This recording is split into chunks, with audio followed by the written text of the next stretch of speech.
ग्रामीणों ने कुत्ते को मारा, घायलों को किया गया अस्पताल में भर्ती। आइए खबरों को विस्तार से अब देखते हैं। तो राहुल गांधी की बात सबसे पहले, जिनकी भारत जोड़ो यात्रा का जम्मू कश्मीर के श्रीनगर में पूरा समापन आज हो गया। ये यात्रा जो है पूरी हो गई। तमिलनाडु के कन्याकुमारी से 7 सितंबर को यह यात्रा शुरू हुई थी और इसने करीब 3570 किलोमीटर का सफर किया।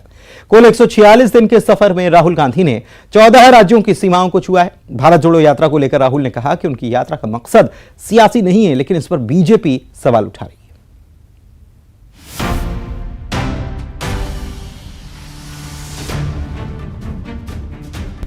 कांग्रेस की भारत जोड़ो यात्रा का जम्मू कश्मीर के श्रीनगर में समापन हो गया। इस दौरान रैली आयोजित की गई, जिसमें कई राष्ट्रीय और क्षेत्रीय दलों के नेता शामिल हुए। यह रैली भारी सुरक्षा और बर्फबारी के बीच हुई। इस दौरान राहुल गांधी ने रैली को संबोधित करते हुए भारत जोड़ो यात्रा के बारे में विस्तार से बताया।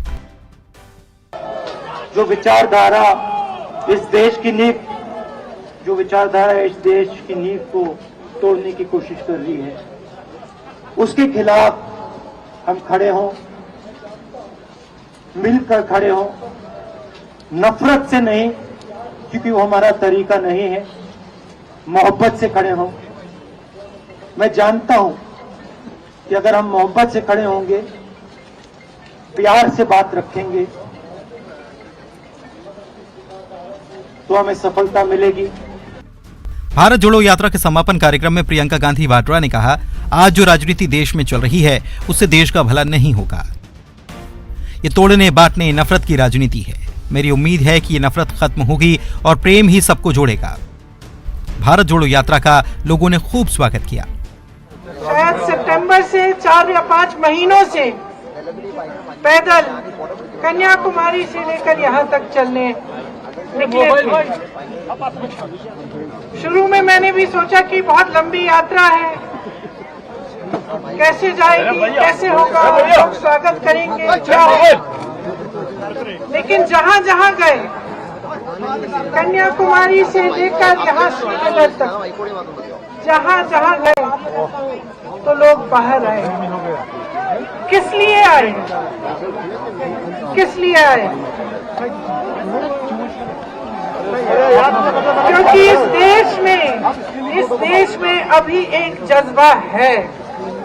इस देश के संविधान के लिए, इस देश की धरती के लिए, इस देश की अनेकता के लिए एक जज्बा है जो हर एक हिंदुस्तानी के दिल में आज भी है।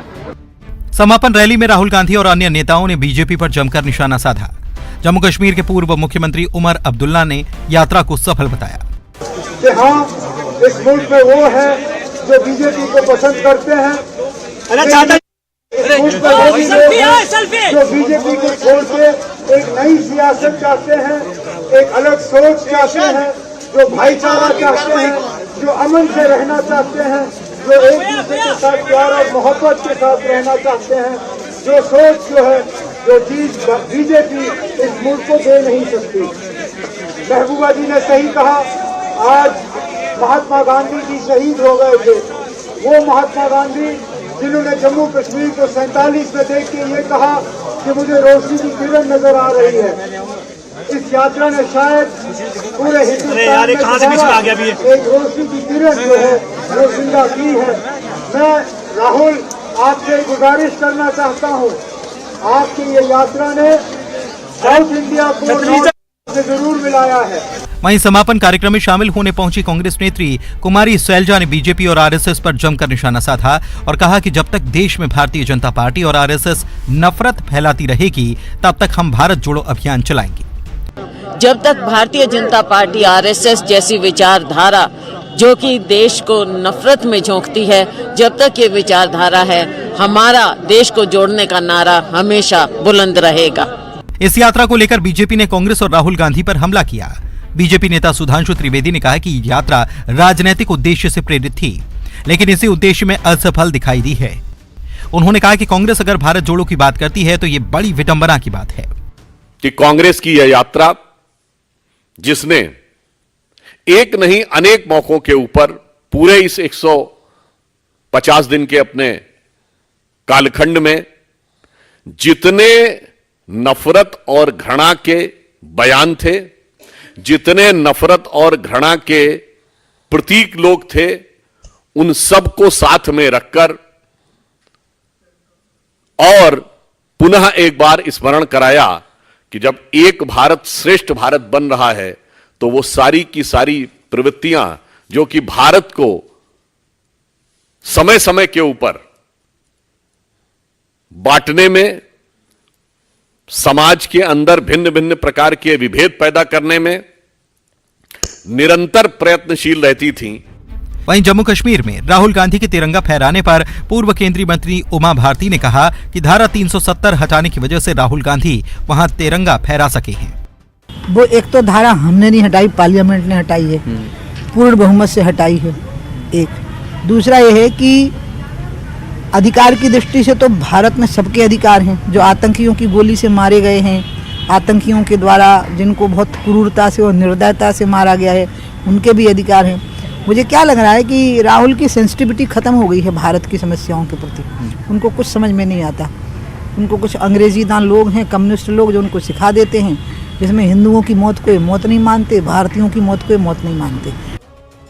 राहुल ने कहा कि उनकी यात्रा का मकसद सियासी नहीं है, लेकिन बताया जा रहा है कि देश के दक्षिण से उत्तर तक यात्रा के जरिए कांग्रेस ने 372 लोकसभा सीटों पर फोकस किया है। Bureau report, news 18। कांग्रेस नेता राहुल गांधी की यात्रा, जो भारत जोड़ो यात्रा है, भले ही ये खत्म हो गई, लेकिन अब सियासी बयानबाजी शुरू हो गई है। छत्तीसगढ़ के मंत्री रविंद्र चौबे कह बैठे हैं कि भगवान श्री राम और शंकराचार्य की यात्रा के समान ही राहुल गांधी की भारत जोड़ो यात्रा है। इस पर बीजेपी पलटवार कर रही है।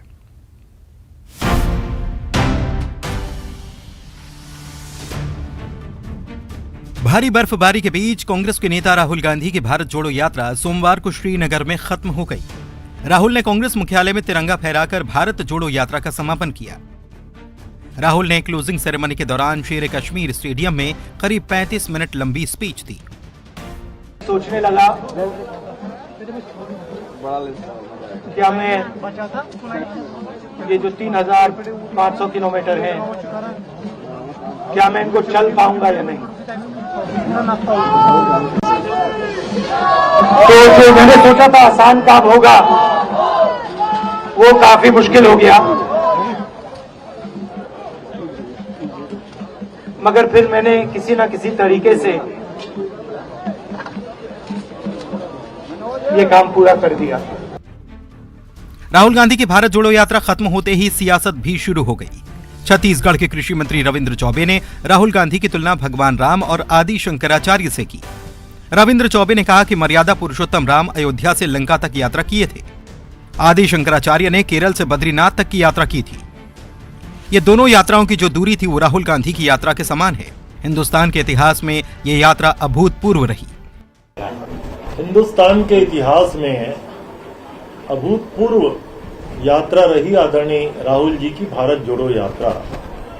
नफरत के खिलाफ मोहब्बत का पैगाम, इसको लेकर के अगर हमारा नौजवान राष्ट्रीय नेतृत्व करने वाले राहुल जी ने केरल से लेकर कन्याकुमारी तक 4,500 किलोमीटर की यात्रा की, मैं ऐसा समझता हूं कि ऐसी यात्रा हम लोग केवल शास्त्रों में ही उल्लेखित पाते हैं। मर्यादा पुरुषोत्तम राम अयोध्या से लेकर लंका तक उन्होंने यात्रा की थी। शंकराचार्य भगवान, जगत गुरु आदि शंकराचार्य भगवान ने केरल से लेकर बद्रीनाथ तक यात्रा की थी। ये दोनों यात्राओं का लगभग जो किलोमीटर था और राहुल जी की यात्रा है लगभग समान है। मंत्री रविंद्र चौबे के राहुल गांधी की भारत जोड़ो यात्रा की तुलना शंकराचार्य और भगवान श्री राम के साथ करने पर बीजेपी ने कांग्रेस पर निशाना साधा। कभी जो है शंकराचार्य जी से, भगवान राम से, भगवान और संतों को भी अगर ये नहीं छोड़ रहे हैं और अपमान करने में तुले हैं, और ये दुर्भाग्यजनक है। आप अपनी बात करें और जो है बात को रखें, राजनीतिक बात करें। भगवान से तुलना करना जो है मैं इसको ठीक नहीं मानता हूं। और दूसरी तरफ भारत जोड़ो यात्रा है और भारत तोड़ो यात्रा है, तो खुद प्रमाणित कर रहे हो कि आप जो है भारत जोड़ो यात्रा नहीं है, भारत तोड़ो यात्रा है। वहीं बीजेपी के राष्ट्रीय महामंत्री तरुण चुग ने कहा कि कृषि मंत्री रविंद्र चौबे का बयान हास्यास्पद है। बिहार, यूपी के बाद अब छत्तीसगढ़ में हो रहा भगवान का अपमान।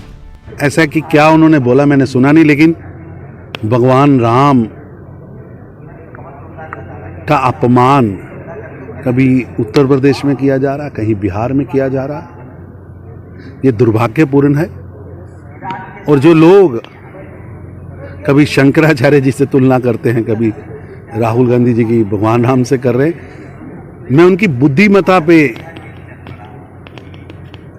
प्रश्न चिन्ह लगाता हूं। उनके ये बयान हास्यास्पद हैं। कांग्रेस नेता राहुल गांधी की भारत जोड़ो यात्रा अब खत्म हो चुकी है और कांग्रेस नेता इसे सफल बताने में जुटे हुए हैं, लेकिन असली चुनौती उनके सामने 2024 की परीक्षा पास करना है। Bureau report, news 18। कटनी नगर निगम की निर्दलीय महापौर प्रीति सूरी ने सोमवार को बीजेपी की सदस्यता ग्रहण कर ली। उन्होंने टिकट न मिलने की वजह से बीजेपी से बगावत की थी। बगावत करके मेयर का चुनाव लड़ा था, मेयर का चुनाव लड़के जीता भी था। इसके बाद पार्टी ने उन्हें 6 साल के लिए निष्कासित कर दिया था, लेकिन बीजेपी में उनकी अब वापसी हो गई।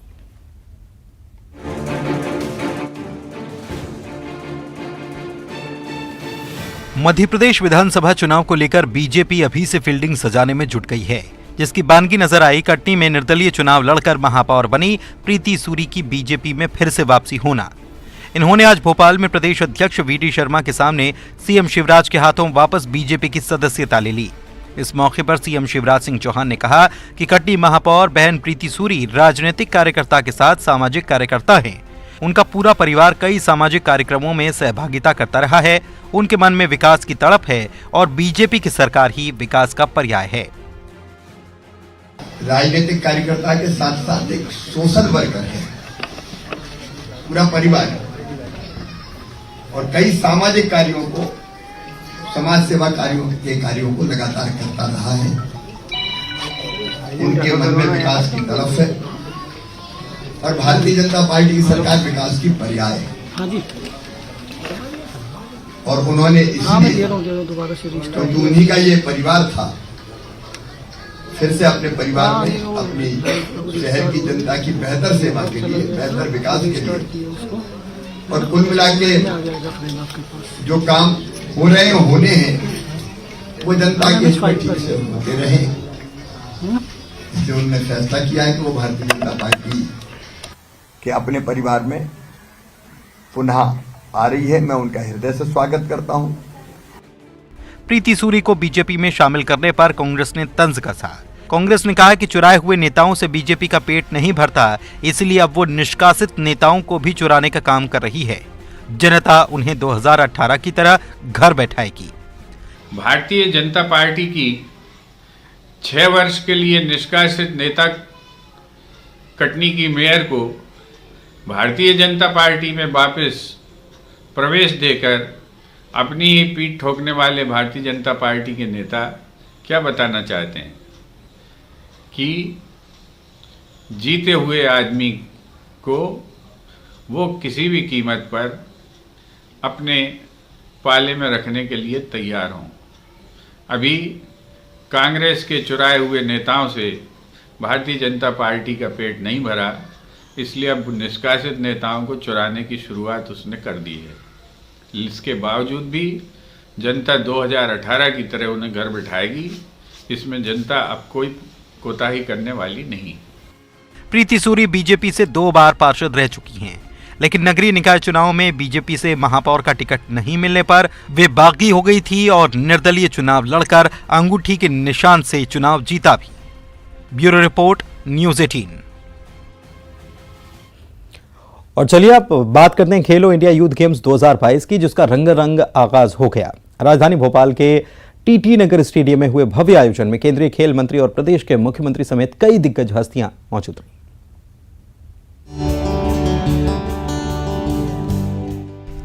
भोपाल का टीटी नगर स्टेडियम खेलो इंडिया यूथ गेम्स 2022 की ग्रैंड ओपनिंग सेरेमनी का गवाह बना। यहां यूथ गेम्स का भव्य उद्घाटन समारोह आयोजित किया गया। बता दें कि इस साल मध्य प्रदेश को केंद्र की तरफ से कई बड़े आयोजन करने की जिम्मेदारी दी गई, जिनमें खेलो इंडिया यूथ गेम्स 2022 की मेजबानी भी शामिल है। इसके उद्घाटन के मौके पर मंच पर भी मध्य प्रदेश की ऐतिहासिक धरोहरों को दर्शाया गया। इस मौके पर खेल मंत्री ने उद्घाटन करते हुए यूथ गेम्स में हिस्सा ले रहे खिलाड़ियों को बधाई दी तो सीएम शिवराज ने भी खिलाड़ियों का हौसला बढ़ाया और यूथ गेम्स की शुरुआत करने के लिए प्रधानमंत्री नरेंद्र मोदी का आभार जताया। प्रधानमंत्री जी को धन्यवाद, उन्होंने मेजबानी का ये अवसर मध्य प्रदेश को दिया है। मैं मध्य प्रदेश में सभी खिलाड़ियों का देश के दिल में हृदय से स्वागत करता हूं, अभिनंदन करता हूं। अद्भुत आयोजन होगा ये। प्रधानमंत्री नरेंद्र मोदी जी का एक सपना कि लगातार खेलों को आगे बढ़ाना है। खेलेगा इंडिया तो खिलेगा इंडिया, और इसी सोच के साथ ये प्लेटफॉर्म खड़ा किया गया कि हजारों खिलाड़ी देश के कोने कोने से इसमें भाग लें। और मुझे प्रसन्नता इस बात की है कि 5वां खेलो इंडिया यूथ गेम्स का आयोजन कहीं और नहीं, मध्य प्रदेश में हो रहा है। बता दें कि मध्य प्रदेश इस बार खेलो इंडिया के सभी 27 खेलों में भागीदारी कर रहा है। सभी खेलों के 470 सदस्यीय दल में अकादमी के 146 खिलाड़ी इस बार शामिल हैं। वहीं गेम्स में देश भर के 6000 खिलाड़ी अपना हुनर दिखाएंगे। खास बात यह है कि प्रदेश के 8 जिलों में 27 खेलों का आगाज हो रहा है। वैसे पिछली बार हरियाणा के कुरुक्षेत्र में हुए खेलो इंडिया गेम्स में मध्य प्रदेश ने बेहतरीन प्रदर्शन दिखाया था और 12 स्वर्ण, 11 रजत और 15 कांस्य पदक के साथ कुल 38 पदक लेकर 8वां स्थान हासिल किया था। खेलो इंडिया यूथ गेम्स में भोपाल में एथलेटिक्स, कुश्ती, boxing, shooting, kayaking, canoeing, rowing, volleyball, judo और तैराकी के मुकाबले होंगे। वहीं इंदौर में भी खेलो इंडिया यूथ गेम्स के तहत 4 मैदानों पर 6 प्रतियोगिताएं होंगी, जिनमें फुटबॉल, कबड्डी, लॉन टेनिस और वेट लिफ्टिंग शामिल है। उधर ग्वालियर में भी खेलो इंडिया यूथ गेम्स के तहत 4 खेल होने हैं, जिसमें बैडमिंटन, हॉकी, जिम्नास्टिक और कलरीपायट्टू हैं। इसके साथ साथ खेलो इंडिया यूथ गेम्स के तहत खरगोन के महेश्वर में भी नर्मदा नदी की सहस्त्र धारा में केनो सलालम प्रतियोगिता का आयोजन होना है, जहां देश भर के 12 राज्यों के महिला और पुरुष वर्ग के 40 से ज्यादा खिलाड़ी प्रतियोगिता में हिस्सा ले रहे हैं। Bureau report, news 18 Madhya Pradesh, Chhattisgarh. Satna में खेला जा रहा है एक खेल बहुत बड़ा। ऐसे में न्यूज 18 का सवाल है कि आखिर कौन है इसके पीछे खड़ा। तस्वीरों ने दिखाया है कि गेहूं में हो रही है धूल और रेत की मिलावट। तो सवाल यह कि कौन कर रहा है भ्रष्टाचार की यह अनोखी सजावट। आइए देखते हैं इस रिपोर्ट में।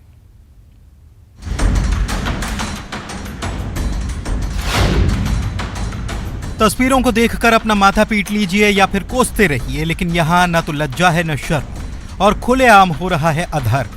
लेकिन कहावत है ना, जब बिल्ली दूध पीती है तो अपनी आंखें मूंद लेती है और उसे लगता है कि उसे कोई देख नहीं रहा। बस इसी कहावत का मर्म समझ गए हों तो खबर भी समझ आ जाएगी। कोई कहानी नहीं सर, ये किसी की साजिश हो सकती है। हमारे यहाँ पे ऐसा कोई काम नहीं हो रहा। जो भी काम हो रहा है पूरा FAQ के आधार पे हम ले रहे हैं, लेकिन वही FAQ के आधार पे FCI को वापस रिटर्न परिधान कर रहे हैं। हमारे यहाँ पे ऐसा कभी हुआ ही नहीं। पिछले यहाँ से 3 महीने से काम चल रहा है। लगभग हमने 2,90,000 क्विंटल दे दिया। हमारी संस्था का ट्रैक्टर है सर, लेकिन वीडियो का क्या पता लग सकता है सर। हमारे पिछले 1 साल से माल डिस्पैच हो रहा है, पिछले मार्च में भी हुआ है। ये जो लंबी लंबी सफेद कतारें आप देख रहे हैं, ये बैग हैं जिन्हें कहा जाता है साइलो। ये वो तकनीक है कि जब भंडारण के लिए गोदाम ना हो तो ऐसे अनाज को सुपर जंबो बैग्स में संभाल कर रखा जाता है। और यहाँ इन साइलो बैग्स में 7 लाख क्विंटल गेहूं रखा गया है। यह जगह है सतना जिले के रामपुर बघेलान क्षेत्र का बांधा गांव। इससे पहले कि आप पूछें कि आखिर ये लोग क्या कर रहे हैं, तो हम आपको बता देते हैं।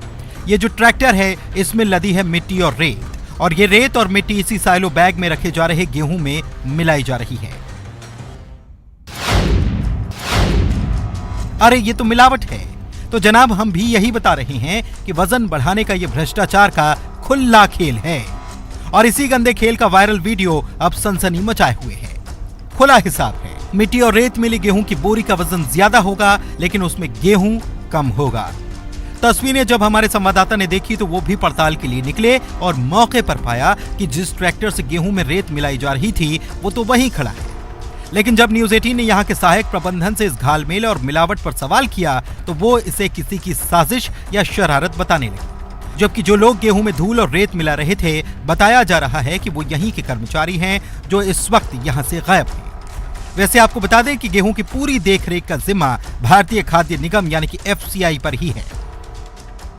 किसी की साजिश हो सकती है, हमारे यहाँ पे ऐसा कोई काम नहीं हो रहा। जो भी काम हो रहा है पूरा एफईक्यू के आधार पे हम ले रहे हैं, लेकिन वही एफईक्यू के आधार पे एफसीआई को वापस रिटर्न परिधान कर रहे हैं। हमारे यहाँ पे ऐसा कभी हुआ ही नहीं। पिछले यहाँ से 3 महीने से काम चल रहा है, लगभग हमने 2,90,000 क्विंटल दे दिया।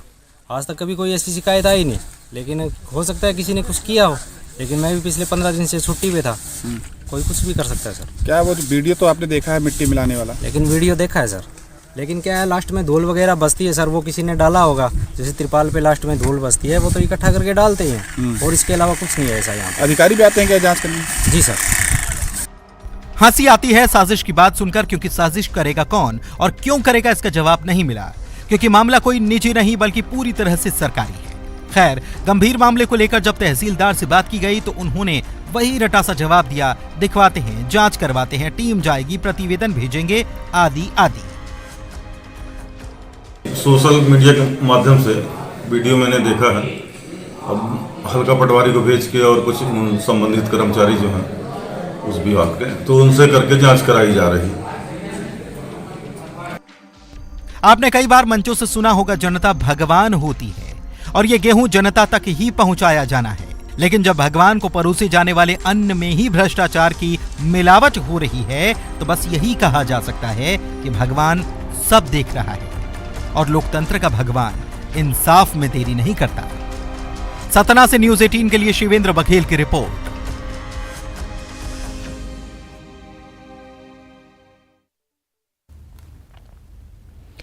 छत्तीसगढ़ का बिलासपुर शराब की बिक्री में लीडिंग पोजीशन पर है। यहां पर मदिरा प्रेमी एक दिन में 1,20,00,000 की शराब डकार जाते हैं। इसके पीछे बहुत बड़ा कारण है, यहां पुरुषों के मुकाबले महिलाएं भी अव्वल दर्जे की शराबी हो गई हैं, जिसका नजारा आए दिन देखने को मिल जाता है।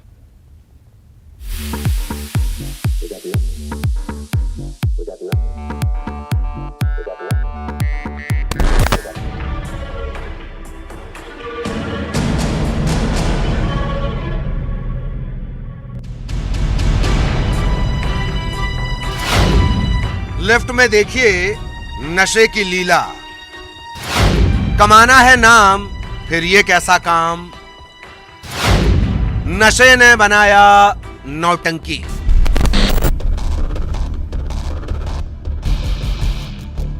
पहले एक धड़ाम फिर एक और धड़ाम, एक के धड़ाम पर दूसरे का खिलखिलाना और दूसरे के धड़ाम पर तीसरे का ठट्ठा लगाना। शराब की खुमारी कैसे पड़ जाती है भारी, इसकी बानगी है ये वीडियो। सुध-बुध खोकर खुमारी के समंदर में गोते लगाने का ये वीडियो सोशल मीडिया पर संस्कार से सुरक्षा तक के चटखारों के साथ वायरल है। सोशल मीडिया के ज्ञानी नसीहत से हिदायत तक के पुराण बांच रहे हैं। वायरल वीडियो वैसे तो करीब 30 सेकंड का है, लेकिन सैकड़ों सवाल खड़े कर देता है। बारी बारी उनकी बात करेंगे। पहली बार में देखकर लगता है कि किसी भागती दौड़ती जिंदगी जीने के आदी मेट्रो की ये तस्वीरें हैं, लेकिन ठहरिए, ये तस्वीरें हैं छत्तीसगढ़ के शहर बिलासपुर की, जिसे न्यायधानी भी कहते हैं। न्याय की नगरी में नशे की नौटंकी की ये तस्वीरें सोचने पर मजबूर करती हैं। साफ करते चलें कि सवाल किसी आजादी पर पाबंदी का नहीं, चिंता तो संस्कारों पर लग रहे पैबंद की है, फिक्र तो जवानी को धुएं में उड़ाने की है।